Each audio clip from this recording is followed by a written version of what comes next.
Mallory, we're live on Women Investor Wednesday. How are you tonight?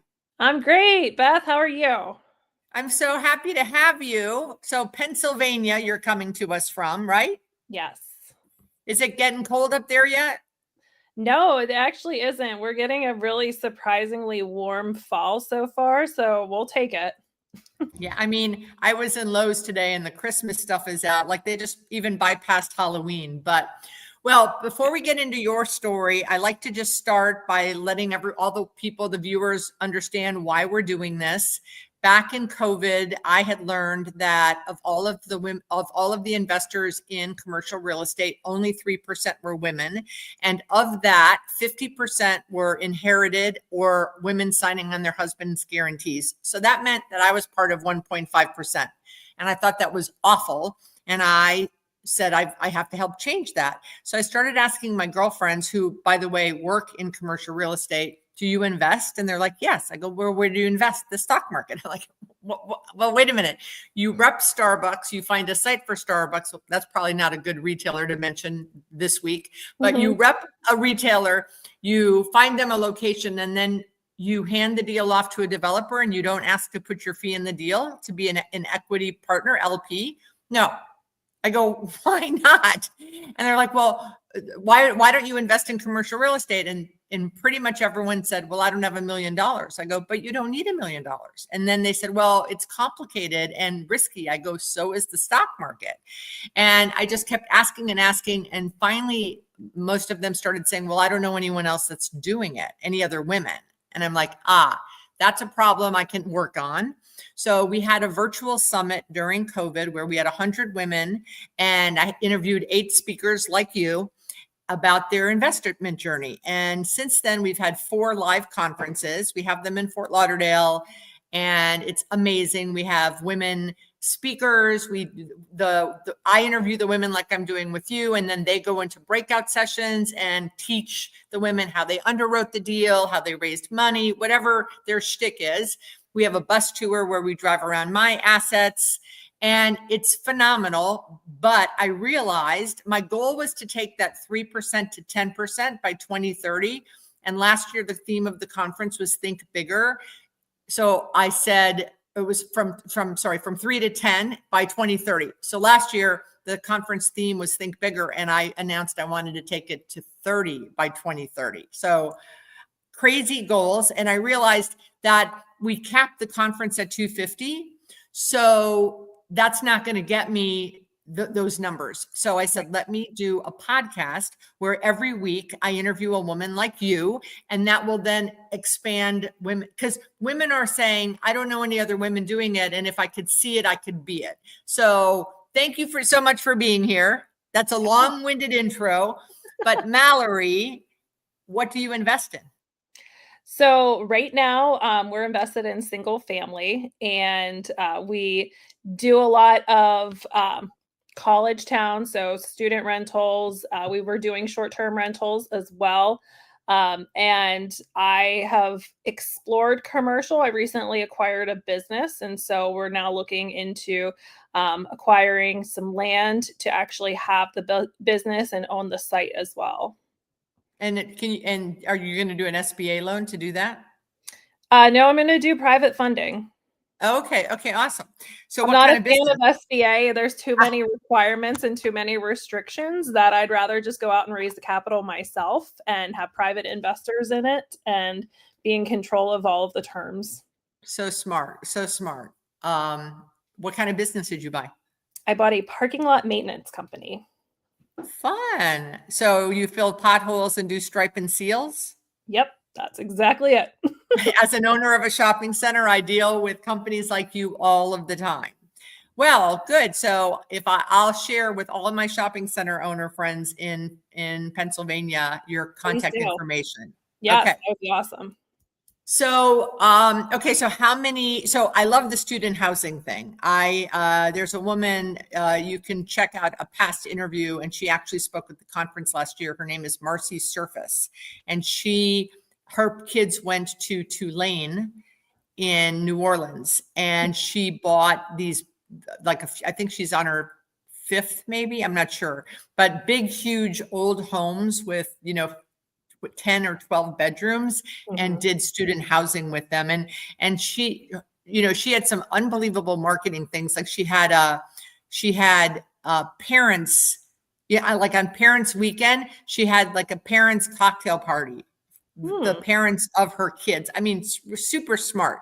So Yeah, check out that. definitely. I mean, I was like, she had so many great ideas. She has all the parents on a text. I mean, Oh, it just, wow. anyway, well, like a WhatsApp or whatever. But yeah, Marcy Surface, check out her interview. Okay. So let's go back to your first investment. How, you look like you're very young. Well, thank you. I don't feel it, but Yeah. How many years ago was your first investment? first investment was 6 years ago. Okay. And it was a single family? Yes, it was a single family. And how did you pick the market? Like how did you, was it in your neighborhood where you live or? It was literally the house next door to where I live. Amazing. And you thought, okay, I can buy this and rent it out. Was that the strategy? Or did you want to knock it down, knock your house down and build a mansion? No, the strategy was always to have it as a rental. We actually did a private sale that was a aging woman who was getting put into a nursing home, and so we were Mhm. able to do a seller, a direct, buyer for sale by owner with her children, and able to get it, at a really good price. This was, COVID era esque. And so we were able to lock that in without needing to pay any realtors. I'm an attorney, so I did all of the legal paperwork and didn't need to do any of the other deed prep or anything like that. So that saved us a lot of money too. And we knew that the house was going to need some renovations. And so we kind of had that budgeted into our calculations. And so our strategy initially was to make it a short term rental in this college town because there was so much demand and there was not enough hotel space for people to come up and visit. And so that was our initial strategy. And did that play out? So for the first, I would say 4 years, yes, it did until we started seeing some local regulations change and the short term market kind of getting tightened because of those regulations. You had to be an owner, it had to be your primary residence in order for you to be allowed to get a short term rental license. And so Wow. because that wasn't my full-time residence, I wasn't able to get that license. And so we had to pivot and we pivoted to long-term rentals. And so now I have graduate students living there. Excellent. So what's your portfolio look like today? So I've been selling off some of my portfolio to cover some of the business expenses since I acquired the business. So right now we have 3 properties, 2 of them here locally and 1 of them in the Pittsburgh area. And then I also help my parents manage their properties as well. And how many do they have? They have 3. And how many did you have at your peak? I had 6 at my peak. So in the first, going back to the first one that you bought, did you guys just do that with cash? Did you raise family and friends? Like how did you acquire it? Yeah, so we took out a traditional mortgage on that one, and that one I own with my parents, and so I was able to kind of spread my debt to income ratio a little bit better since I had just bought my personal house, and the bank wasn't going to look too favorably upon me by getting a second mortgage. Right. So we were able to negotiate that, and then the other deals that I got after that have all been creative. So you went to the bank of mom and dad, but they're your partners, right? Yep. We talk about the bank of mom and dad on this podcast a lot, especially with younger investors. I'm all, my son just invested at his first in an LP position that last week. He's 25 years old. He didn't have to come to the bank of mom yet, but if he wanted to in the future, or my other son, I'm all for it. I want them to be investing. Absolutely. Start 100%. way sooner than I did. Mm-hmm. So give us some of your other creative financing strategies for our audience to hear. Yeah. So I bought a property just north of Pittsburgh, and it was a sub 2 deal, and it was a What does VA that mean? loan, sub 2, subject to. So Oh, I bought it subject to the existing loan, and the loan that they had was at a 2.99% APR. So knowing that I wasn't able to, match that, Right. I took over the payments. I made the payments on behalf of the owner, and the owner, I paid them out equity every single year in the equity that they owned. And so they got $12,000 every year in equity payments. And what I did from there was I found a tenant buyer. And so I put in a long-term tenant. They were there for 2 years with the goal that they would then buy the property after that 2 years at a predetermined price. And so initially I made them put down a 10% option fee in order to acquire that amount today in today's dollars. And then they made me rent payments that were more than what the mortgage was. And so every month I made a spread on that particular payment. And then after 2 years, unfortunately, they didn't move forward on the purchase. So I had to go to the open market, and I ended up just selling it outright to another family. Wow. So how long have you been an attorney? Since 2016, so 10 years. So 4 years in, you said, we're going to get into this investing thing. Well, so it kind of all started, I worked in commercial brokerage, and Before you were an attorney? No, after I graduated from law school, that was one of the first jobs that I had gotten. So I worked for a local brokerage company, got the feel for commercial property, really understanding the game. And, to your point that women are not well represented in this field at all. After a couple of years being in a very boutique kind of style brokerage firm, I realized there was no growth opportunity for me there. And I actually had an offer to teach full-time real estate at Penn State. And so that's what I have been doing now for the past 9 years. I'm a full-time professor of real estate where I teach investing strategies, financing strategies, legal, different concepts to undergraduate and graduate students. That's amazing. So I went to Florida State. I'm from Florida. I went to Florida State University. We have a big football game this weekend. But anyway, on a side note, for 3 summers, I taught in Valencia, Spain with my 2 boys for the summer abroad program for Florida State. And I taught intro to real estate and professional selling, 2 different classes. So I was a professor for 3 summers for 5 weeks in Spain. Phenomenal. So that's amazing. You should check out that gig. See if you guys have a summer abroad, like an international program. We do. And I've taken students over to London and taught international real estate there. And then we do have a Barcelona and a bunch of other programs. I have a 5-year-old and I have a child also on the way. So I'm 9 months pregnant. And so, oh my gosh, don't have her have the baby right now on this podcast. That would make things interesting though, wouldn't it? Yes, it would. That would be unique. That's so funny. Yeah. When I wrote down on my goals, I want to live in a foreign country before my kids turn 16. When I wrote that, I think it was 2008. So I had a 5-year-old and an 8-year-old, and we didn't go until Alex, my older, was 13.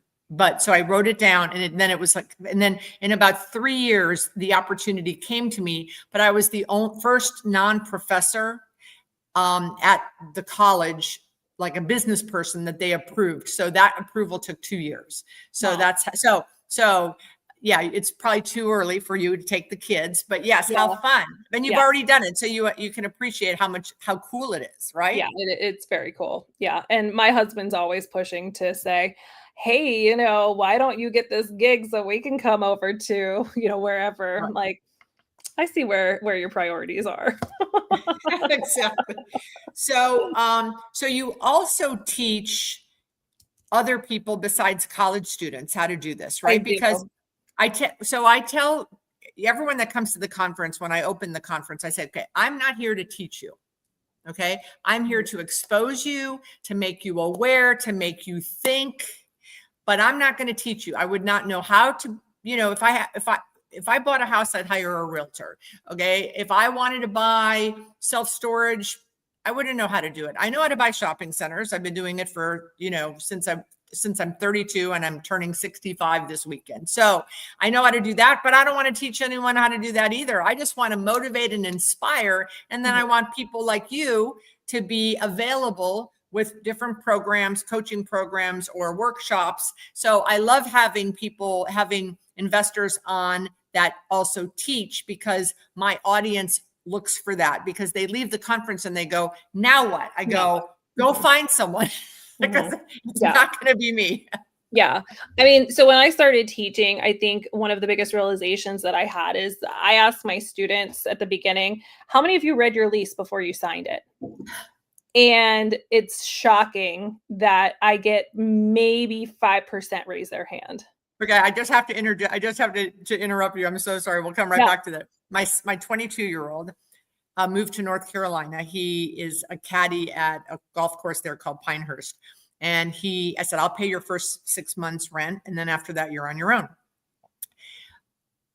5 days and about 3 hours each day. We went word for word. Now, I could have looked at that lease, obviously, in 15 minutes, but that wasn't the point. It was so painful. 5 days, 3 hours every night. We got three or four pages done. But I'll tell you what, he knows the pool rules, the dog rules, the garbage rules. He knows. And now he just decided he's renewing for a year on his own dime. Yay. And he goes, Mom, I don't have to read the lease. They sent me a one-page amendment and I've already read it. So important about them. Of course, they don't read the leases. They don't read it. And then it's funny, I get these questions throughout the semester that say, this happened. What should I do? And I said, well, what does your lease say? And they're like, I don't know. So, that was one of the pivotal moments that basically told me that real estate, as far as an asset and as far as something that everybody consumes, is not something that we educate people on. It's something that should be taught in the high school levels. And so I have made it now my mission to educate the general public on just basic things, understanding mortgages. How do mortgages work? If you're looking at a property, how do you look at valuation? How are properties different based on the market that they're in? How do we calculate from a pro forma standpoint if we are looking at an investment? What investment opportunities might we have? And so basically, I created a course that is the ground level, and it sets the stage for them to be able to take the step, to go to the conferences, to meet the people, having that base knowledge, understanding the language, understanding the lingo, and they can then move forward with confidence versus, it sounds great, but I have no idea what I'm doing. Right. So tell us about the course. Yeah. So is it available? How do they find out about it? How much is it? How long is it? All that.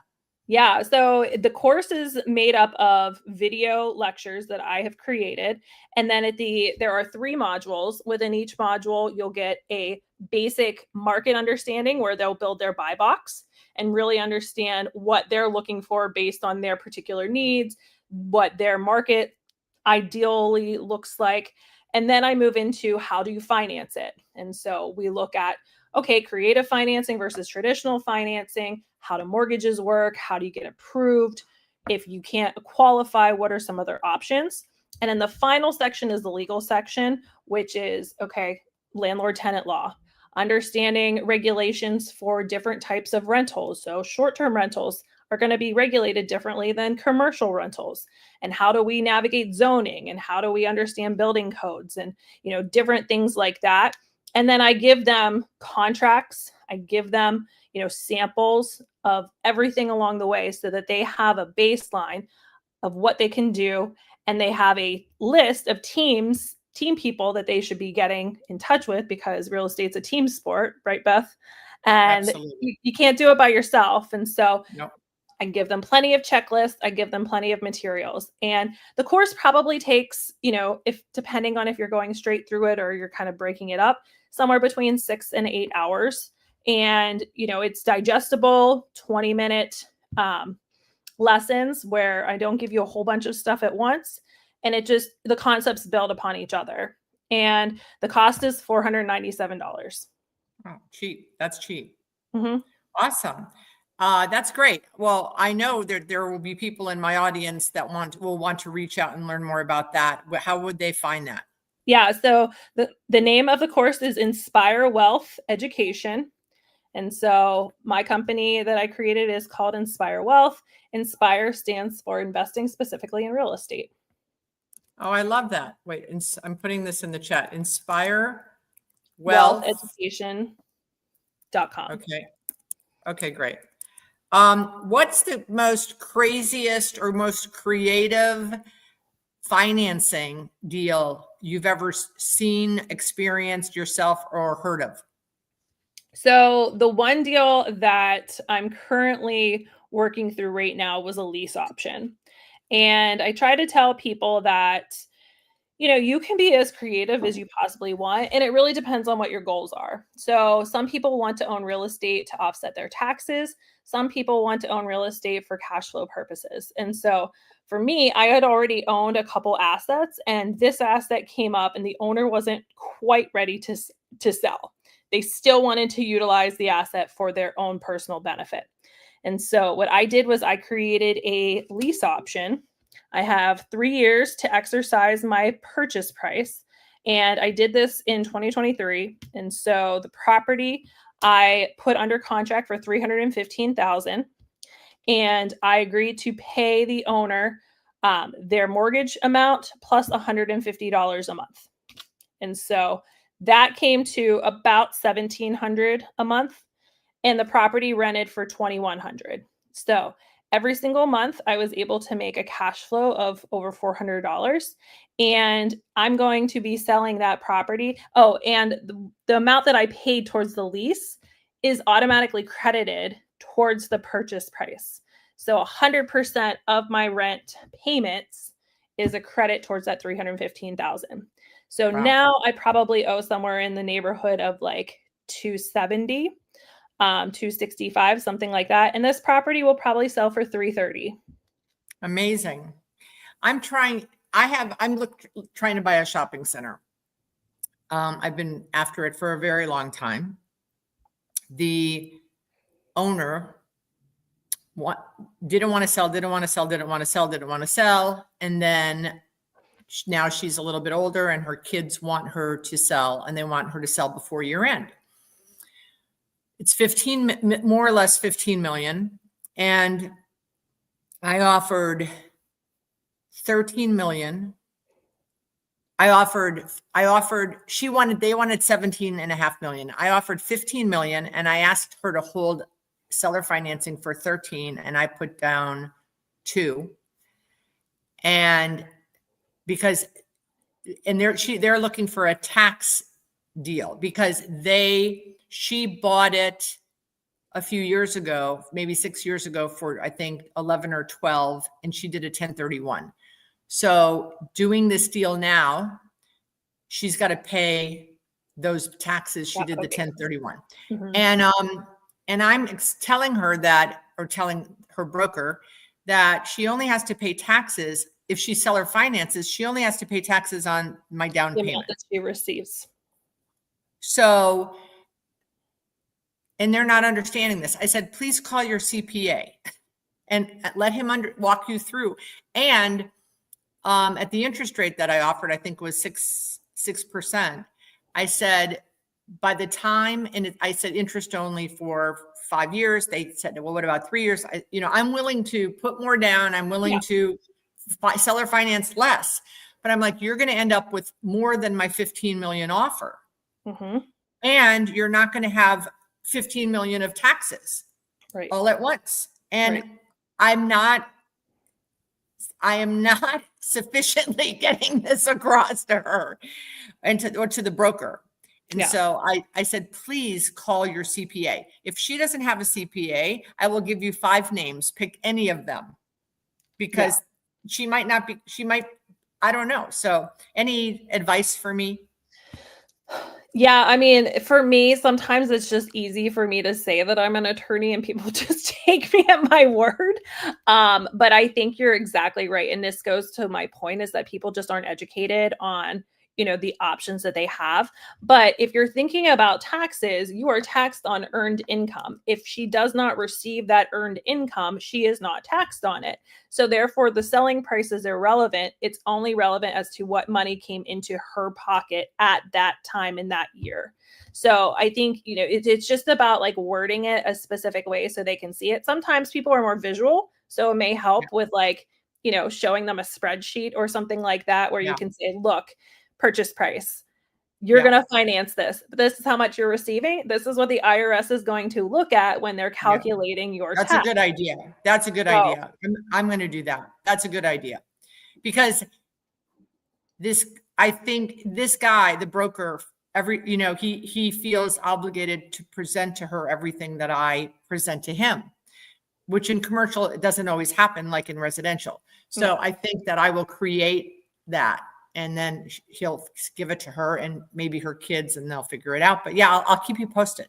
Yeah. I mean, the other problem like that I ran into when I was in commercial is that if I was dealing with a male broker and I was trying to educate him, it didn't necessarily ever get passed on to their client, because I was a woman and I was telling them something that they didn't know. And, most men don't like that. So yeah. Oh yeah. Trust me. Okay. So the last question, anything else before we go to the last question? Because I don't want your water to break while we're on this call. I mean, so for me, it was all about, trying to be as creative and understanding, like, the first thing I tell people all the time is invest in your backyard. Like, that's the first place to start, because that's going to be the market that you understand the best, and that you can actually position yourself to, getting your feet wet. And, I've had a lot of friends that are like, oh, I just want to go and buy a beach house. And it's like, okay, so you're not going to live there full time. Somebody else is going to need to manage it. Have you thought about the property management company? How much is that going to cost you? You have to take that into account. And, for me, it was buy in your backyard or literally right next door, and, go from there and see what happens. Yeah. All my shopping centers are within 10 minutes of my house. Oh, that's so great. I love that. Yeah. What besides having a baby, what are your investment goals for the next 5 years? Where do you guys see your portfolio growing to?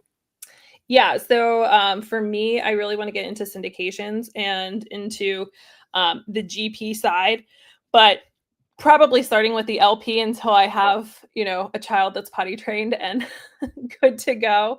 But yeah, that's really where I envision. I want to scale faster in larger deals, and syndications are kind of where my trajectory is heading. I'd also like to potentially get into development and, work with landowners to come up with creative ways to, make their land more valuable, and identify retailers specifically that could help. I'm really passionate about making my town a better place than it was when I came here. And so that's really one of my missions as well, is to, leave the place that I'm in better condition and having more opportunities for people to want to come here and live here full time. So do you know who Kim Neeson is? Kim Neeson, that sounds familiar. So follow Kim. She is passionate about small town development. I mean, I was just on her podcast last week. It's not coming. Nielsen, maybe. Let me look. I'm trying to. I will send you Katie Neeson. I had to look. Did you see? I had to look up Katie Neeson, and she's in a small town in Texas near a college. I think it's near College Station, actually. Oh, then that's like almost identical to us. Yes. And she does small scale redevelopment, but she's passionate about small towns. So check her out. She's on Instagram, Katie Neeson. Okay. You'll love her story and you'll love her. Reach out to her. Tell her that she's been on my podcast. I've been on her podcast, and she's actually speaking at the conference this year. I love that. And tell me when the conference is. It's March 4th through the 6th in Fort Lauderdale. You can bring the baby. Last year, we had a woman that brought her baby and her mother, and she would run up to the, upstairs to the room once in a while to see the baby and feed the baby. And it was minor things. Yeah. No, that's great. Yeah. I mean, I have some hall passes that I get to cash in on for my husband being able to travel while I can't. So that's a date that I can definitely put on the calendar. It's in Fort Lauderdale, and the hotel is a mile from the airport. Easy peasy. Love it. And I would say the 250 women in the room, 200, I think at this point are investing. I would say that 50 are in the room investing with each other in syndications. I love that. That's awesome. It's amazing. It's life-changing, if I do say so myself. So I hope to see you there. Thank you for being on the podcast in your 9th month. Thank you for having me. Have an easy delivery. Fingers crossed. All right. Thank you, Mallory.